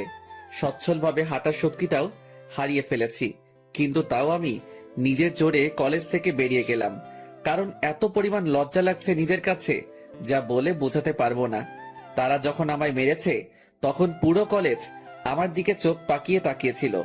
আজকের পর পুরো কলেজ আমায় বাঁকা চোখে দেখবে। সবার চোখে কালার হয়ে গেলাম এই যাত্রায়। রাস্তা দিয়ে হাঁটছি আর এসব কথা ভাবছি, কিন্তু হঠাৎ এই মাথাটা বিশাল রকমের চক্কর দিয়ে উঠল।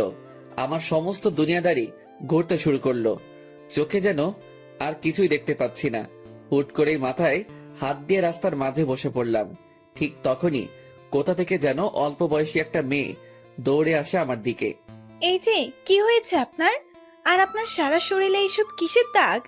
আমার মাথা অনেক ঘুরছে আর এসব চোট পেয়ে হয়েছে। দেখি চলুন আপনি আমার সাথে, পাশেই আমার বাসা, সেখানে কিছুটা সময় রেস্ট নিয়ে বাসায় চলে যাবেন না হয়। ইস, কতখানি লেগেছে আপনার। মেয়েটার কথা শুনে ভিতরটা ফেটে যাচ্ছে, কারণ সেও মেয়ে আর ত্রিধাও একটা মেয়ে। এই মেয়ে আর ত্রিধার ভিতরে আকাশ পাতাল ব্যবধান। কেউ মেরে মানুষের ভিতরটাকে জখম করে দিচ্ছে, আর কেউ সে মানুষটাকে বাঁচানোর জন্য হাই হতাশ করছে।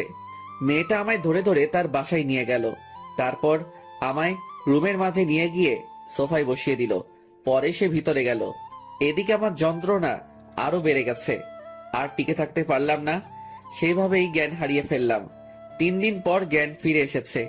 জ্ঞান ফিরে আসতেই দেখি আমি বিছানার উপরে শুয়ে আছি, আর পাশে সেই মেয়েটা আরেকজন মহিলা বসে আছেন। সম্ভবত মেয়েটার মা উনি। এখন কেমন লাগছে বাবা তোমার? জি ভালো। আজ 3 দিন পর তোমার জ্ঞান ফিরেছে। এই 3 দিনে কতটা টেনশন হচ্ছিল জানো? কি 3 দিন পর আমার জ্ঞান ফিরেছে মানে? হ্যাঁ বাবা, আমার মেয়ে তোমার বাসায় নিয়ে আনার পর এই তুমি জ্ঞান হারিয়ে ফেলেছো, আর আজ এই তোমার জ্ঞান ফিরেছে। মহিলাটার কথা শুনে চোখ কপালে উঠে গেল। আজ 3 দিন আমি অচেতন। কি থেকে কি হচ্ছে এসব? আচ্ছা বাবা, তোমার এমন অবস্থা কি করে হলো? আসলে কি বলবো, লজ্জার কথা, তবু বলছি। আমি একজনকে ভালোবাসতাম, কিন্তু সে আমার সাথে গেম খেলেছে। তার এই গেম সম্পর্কে আমার ধারণা ছিল না। যখন আমি তাকে নিজের ভালোবাসার ইজহার করি, তখন সে লোক দিয়ে আমায় বেধড়ক পিটুনি দিয়েছে। মানুষের মনুষ্যত্ব বলতে কি কোনো কিছুই নেই নাকি? আসলে দুনিয়াটা আজ খারাপ মানুষদের দখলে। এই যে আমার মেয়েটাকে দেখেছো? তার বাবাকেও আমি ভালোবেসে বিয়ে করেছিলাম, কিন্তু সে আমার পুরো দমে মেরে দিয়েছে। পরিশেষে না পেরে তাকে ছেড়ে দিয়ে চলে এসেছি। কিন্তু মানুষটা নাকি কিছুদিন আগে মৃত্যু হয়েছে। তার মৃত্যুর খবর শুনে আমার বিন্দু পরিমাণ আফসোস হয়নি, কারণ সে তার পাপের ফল পেয়েছে। বাবা, তুমি চিন্তা করিও না। যে তোমার সাথে খারাপ আচরণ করেছে, সেও সঠিক সময়ে তার শাস্তিটা পেয়ে যাবে। হয়তোবা পাবে। আচ্ছা বাবা, তোমার বাসা কোথায়? আর কে কে আছেন তোমার বাসায়? আমার বাসা এই শহরেই, একাই থাকি এই শহরে। আর পরিবার বলতে কেউ নেই, আমি একাই পরিবারের সদস্য। তবে হ্যাঁ, একজন আমায় ছোট থেকে লালন পালন করেছে, কিন্তু তিনি মারা গিয়েছেন কিছুদিন আগে। আগে অন্য শহরে ছিলাম, কিন্তু তিনি মারা যাওয়ার পর এই শহরে চলে আসি।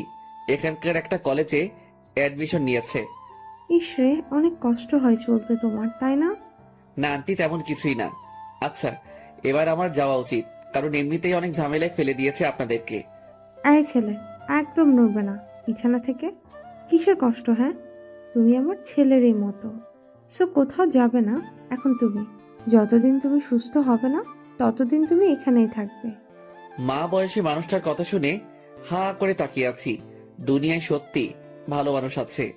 আচ্ছা শোনো, আমি কিছু খাবার এনে দিচ্ছি, তুমি সেগুলো খেয়ে নাও, কারণ আজ 3 দিন ধরে তুমি না খাওয়া।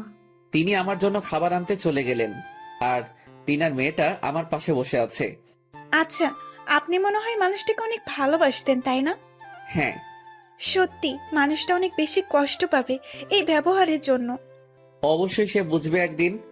এইভাবেই কয়েকটা দিন কেটে গেল বাড়ির মানুষগুলোর সাথে। মানুষগুলো সত্যি অনেক ভালো। আমায় সুস্থ করার জন্য তারা আপ্রাণ চেষ্টা করেছে।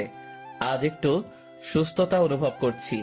সেসব কিছুর ক্রেডিটই এই দুটো মানুষের। এসবের মাঝে আমার ফোনটা কোথায় যেন হারিয়ে ফেলেছি।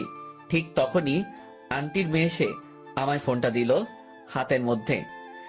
আপনি এই ফোনটা পেলেন কোথায়? আপনাকে বাসায় এনেছিলাম যেই দিন, সেদিন আপনার পকেট থেকে ফোনটা সোফায় পড়ে যায়, পরে আমি সেটা সামলে রাখি। ধন্যবাদ। মেয়েটার হাত থেকে ফোনটা নিলাম। ফোনটা অফ হয়ে আছে। পাওয়ার বাটন ক্লিক করে ফোনটা ওপেন করলাম। ফোন ওপেন করতেই দেখি মুন্নার প্রায় 2 শতাধিক কল। এটা দেখে মাথায় আবার চক্কর দিয়ে উঠল। আচ্ছা এই যে শোনেন, আমার না একটু বের হতে হবে, কারণ আমার ফ্রেন্ড আমায় না পেয়ে হতাশ হয়ে আছে। আচ্ছা, আমি আম্মুকে বলছি। মেয়েটা গিয়ে তার আম্মুকে বলল তার মা আকাশের কাছে আসে। এই ছেলে, কোথায় যাবে তুমি? আমার একটু কলেজে যেতে হবে, কারণ আমার ফ্রেন্ড অনেক চিন্তা করছে আমার জন্য। আচ্ছা ঠিক আছে, কিন্তু কলেজ থেকে সোজা আবার এখানে ফিরে আসবে। আর তুমি যাওয়ার সময় সাথে করে তিন্নিকে নিয়ে যাবে, কারণ তোমার অবস্থা ভালো না। তিন্নি সেই মেয়েটার নাম যে আকাশকে তার বাসায় এনেছে। আচ্ছা।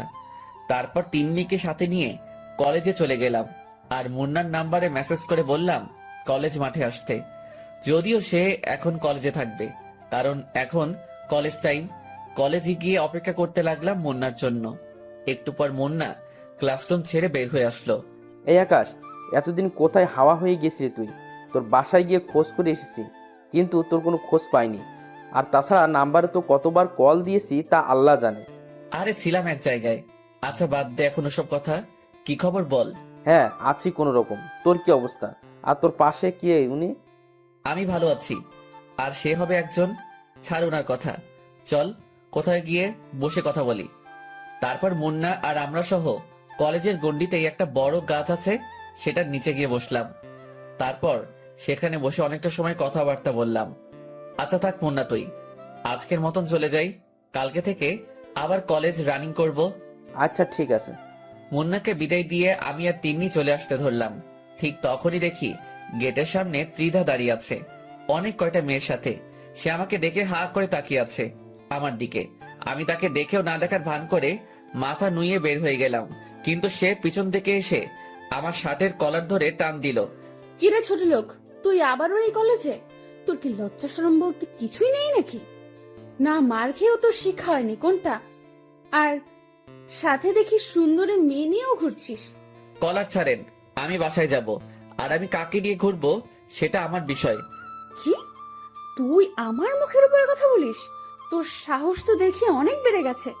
সাহসের কিছুই দেখেননি এখনো, সো ভালোই ভালোই নিজের কাজ করেন। ত্রিধা আকাশের কথা শুনে চরম লেভেলের রেগে যায়। সে আকাশের গালে ঠাস করে একটা থাপ্পড় বসিয়ে দেয়, কিন্তু তার আগেই তিন্নি তার হাত ধরে ফেলে। এই মেয়ে, হেটামগুলো অন্য কোথাও গিয়ে দেখা। ওনার গায়ে একটা ফুলের টোকা লাগলেও হাত ভেঙে গলায় ঝুলিয়ে দেব। এই মেয়ে, কে তুই? আর তুই কোন সাহসে আমায় বাধা দিস? এখন তো খালি বাধা দিয়েছি, পরের বার সোজা গালের চামড়া তুলে ফেলবো। শোন, সবার উপরে হুকুম মতো চলে না, মাথায় রাখবি। সো চললাম এবার। এই আপনি চলেন। তিন্নি আকাশকে নিয়ে সেখান থেকে চলে আসে। তিন্নির আচরণে দ্বিধা পুরো রেগে মেগে আগুন। সে পিছন থেকে চেঁচিয়ে বলে, তোরা আজ দুইটা বাসায় যাস কি করে তা আমিও দেখব। একবার তো ছোট লোক তোকে মেরেছি, এবার আবার মার খাবি তুই। তোর সাথে সাহসী বডিগার্ডটাকেও দেখে নিব। ত্রিধার কথা শুনে তিন্নি যেতে যেতে পিছনে ফিরে বলে, ঠিক আছে, দেখা দেখি তোর ক্ষমতা। আমিও তোর ক্ষমতা দেখতে চাই। এই যে তিন্নি চলেন, ওর মতন ফালতুমের কথা না ভাবাই ভালো। তারপর তিন্নিকে নিয়ে হাঁটা দিলাম সেখান থেকে। রিকশায় করে বাড়ি ফিরছি, ঠিক তখনই দেখি রাস্তায় অনেক কয়জন ছেলে পেলে দল বেঁধে আমাদের পথ আটকায়। কি রে আকাশের বাচ্চা, অনেক উঠতেছিস বলে তুই? কিরে, তোদেরকে ত্রিধা পাঠিয়েছে মনে হয়? কে পাঠিয়েছে সেসব তোর ভাবতে হবে না, আমাদের কাজ হচ্ছে তোকে কেলানো। সো এবার পাক্কা মার্ডার হবে তুই আমাদের হাতে। আচ্ছা ঠিক আছে, দেখি কত বড় বুকের পাটা তোদের, আমায় মেরে দেখা। তিন্নি, আপনি রিকশায় বসুন, ওদেরকে আমি দেখছি। আকাশের কথা শুনে ছেলেপিলেগুলো আরও ক্ষেপে যায়। বেশ কয়েকজন ছেলেপিলে তেড়ে ফুড়ে আসে আকাশকে মারার জন্য। আকাশ চুপচাপ দাঁড়িয়ে আছে। যেই না ছেলেপিলেগুলো আকাশের সামনে আসে, তখনই সব কয়টা লাশ হয়ে মাটির উপরে আসলে পড়ে। এই দৃশ্য দেখে সবাই থতমত খেয়ে যায়। বিশেষ করে যারা আকাশকে মারতে আসে, তাদের কলিজার সমস্ত পানি যেন শুকিয়ে গেছে। তারা বুঝে উঠতে পারছে না যে কি ঘটছে তাদের সাথে। যেই সামনে এগোচ্ছে আকাশকে মারার জন্য, সেই মরা লাশ হয়ে মাটিতে পড়ে আছে। কিরে, মারবি না তোরা আমায়? আয় মার দেখি এবার তোরা। এই ছেলে, কি চাল চেলেছিস তুই? তাড়াতাড়ি বল আমাদের, না হয় কিন্তু অনেক খারাপ হয়ে যাবে। আরে শোন, আমার কোনো চাল চালার প্রয়োজন হয়নি। চাল চালার আগেই তোদের অনেকের অবস্থা নরকে পরিণত হয়ে গেছে। আর চাল চাললে তো এখন আমার সাথে দাঁড়িয়ে কথা বলার পরিস্থিতিতে থাকতে পারতি না। মানে কি? কে তুই? আর আমাদের ছেলেপেলের এমন ভয়ঙ্কর অবস্থা হচ্ছে কেন? আমি কে সেটা শুনলে তোরা নিজেরাই আজরাইলকে ডেকে এনে বলবি তোদের জান কবজ করে নিয়ে যেতে। তুই কিন্তু অতিরিক্ত করে ফেলছিস, এর ফল কিন্তু তোকে ভোগ করতে হবে। আর তুই আমাদের কিছু সংখ্যক ছেলেকে মেরে নিজেকে মহান কিছু দাবি করিস না। মনে রাখিস, এখনো আমার পিছনে অনেক কয়জন ছেলেপেলে দাঁড়িয়ে আছে। আরে পাগলা, তুই আমাকে ছেলে পেলের পাওয়ার দেখাচ্ছিস না? চুপ করে আছি দেখে পেয়ে বসেছিস কোনটা? যেমনটা ভাবিস তুই, কিন্তু এটা পাকাপোক্তভাবে লিখে রাখ যে আজ আমার ছেলেপেলের হাতেই তোর মৃত্যু হবে। আচ্ছা ঠিক আছে, সে না হয় তুই মারিস আমাকে, কিন্তু একবার ভালো করে নিজের পিছনে তাকিয়ে দেখতো। আকাশের কথার মতন ছেলেটা পিছনে ফেরে, কিন্তু সে পিছনে ফিরতেই তার নজর সেদিকে আটকে যায়। কারণ সে দেখতে পায় যে তার ছেলেপিলের পিছনে বিশাল একটা রাক্ষসের দল দাঁড়িয়ে আছে। সব কয়টার হাতে মেশিন, যেই মেশিন তারা বাপের জন্মেও চোখে দেখেনি। কিরে, কিছু দেখতে পেলি? আকাশের কথা শুনে ছেলেটা জায়গায় দাঁড়িয়ে থরথর করে কাঁপতে শুরু করে। ভাই, কে তুই? আর দানবের মতো ছেলেপেলেগুলো কে? আগেই তো বললাম যে আমি কে সেটা জানলে নিজেই ইনভাইট দিবি আজরাইলকে। আর দানবের মতন ছেলেপেলেগুলোর কথা বলছিস তো, ওরা তোদের রক্ত চুষতে এসেছে। এবার দেখি পালিয়ে যাস কোথায় তোরা সব কয়টা। আকাশের কথা শুনে ছেলেফেলেগুলোর কাঁপুনি ছুটে যায়। সবাই যেন নিজের চোখের সামনে মৃত্যুকে দেখতে পাচ্ছে। ত্রিধা, তুই পাওয়ার ভুল মানুষের সাথে এসে দেখিয়েছিস। তোর আগে মানুষ যাচাই করে নেওয়া উচিত ছিল, কিন্তু তা তুই করিসনি। পোশাক দেখেই মানুষকে বিবেচনা করেছিস তুই। সেটার ফল এবার তোকে ভোগ করতে হবে। কিন্তু তোকে আমি আরো কিছুটা দিন সময় দিব ওড়ার জন্য, কারণ এখনো তোর প্রতারণার ঘোর কেটে উঠতে পারিনি। সেটা কেটে উঠি, তারপর তোর সাথে আমার খেলা হবে। আর এই, তোরা এদের সব কয়টাকে উপরে পাঠিয়ে দে, আমার কাজ আছে, আমি চললাম। এই তিন্নি চলেন।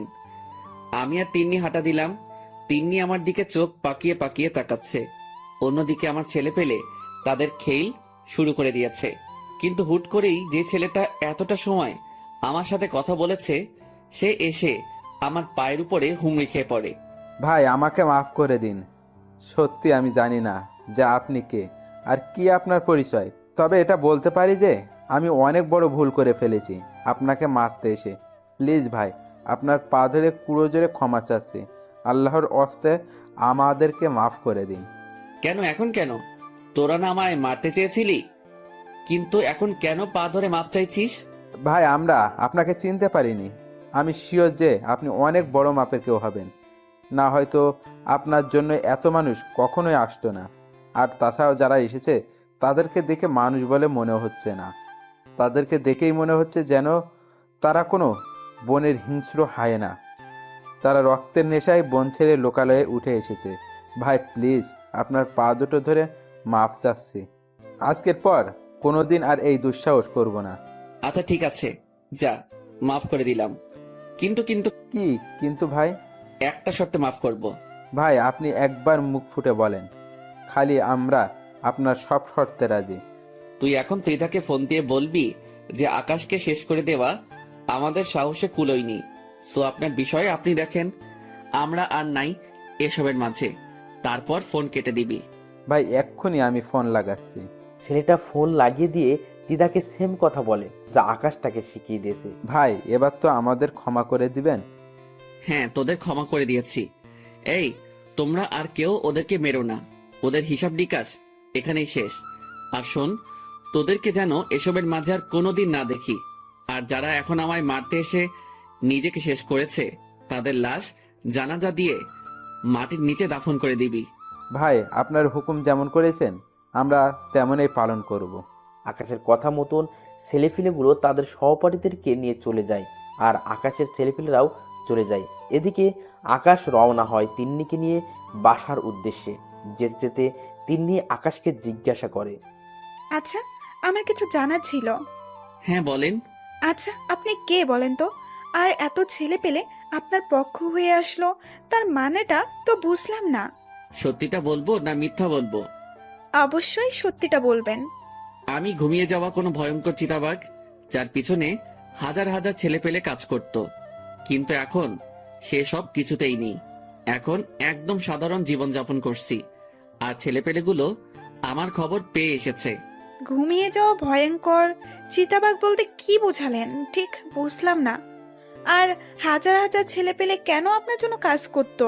সেসব না হয় পরে কোনো এক সময় জানতে পারবেন। এখন চলেন, বাসায় যাই। আচ্ছা ঠিক আছে, চলেন। তিন্নিকে নিয়ে বাসায় চলে আসলাম। তিন্নির মা আর তিন্নি কেমন যেন আপন হয়ে গিয়েছে আমার। এই দুজন মানুষকে যখন ছেড়ে যাব আমি, তখন হয়তো মনের মধ্যে বিশাল পাহাড় সমান কষ্ট নিয়ে যেতে হবে। এসব ভাবতে ভাবতে বাসায় চলে আসলাম।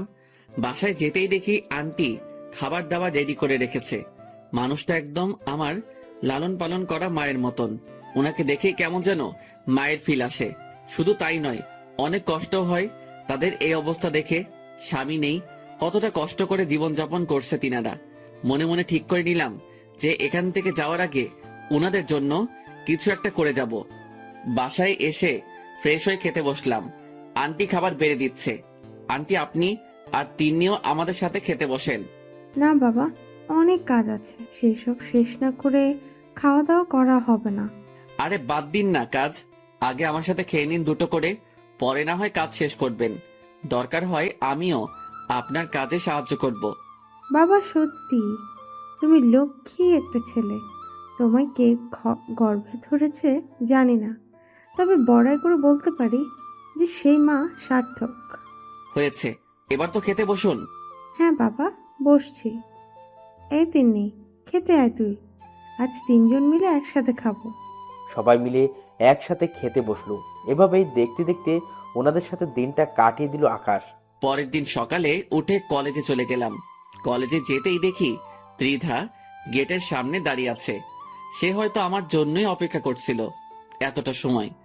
আমি কলেজের গেট দিয়ে প্রবেশ করতেই সে আমার কলার ধরে টেনে কলেজের এক সাইডে নিয়ে যায়। জায়গাটা অনেক নীরব, কলেজের কারোর তেমন যাতায়াত নেই এই পথে। সে আমায় সেখানে নিয়ে গিয়ে হুট করে আমাকে ধাক্কা দিয়ে মাটির উপরে ফেলে দেয়। কিরে, তুই আমার ছেলে পেলেকে শাসিয়েছিস কোন সাহসে?